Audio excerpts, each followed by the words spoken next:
to everyone. Today in this video we will discuss how to fix screen mount to turn on Samsung S23 Ultra. Let's start the video. First of all, go to app library, click on settings app. Now in setting, scroll down and click on general management, click on reset and click on reset all settings. Reset setting, enter phone pin, click on continue, again click on reset. So it just reset all setting. It's not clean and remove your phone memory and data. After the process, go back to home screen. You will see your problem is solved.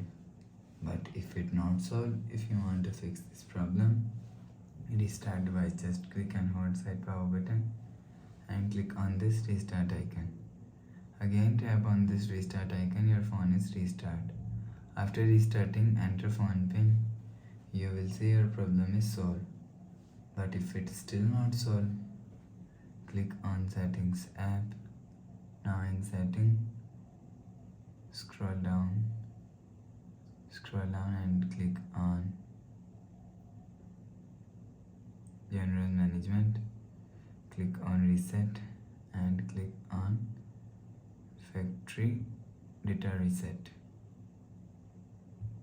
Click on reset, enter phone pin, click on continue and click on delete all. You will see your problem is solved. Please subscribe for more new latest videos. Thanks for watching.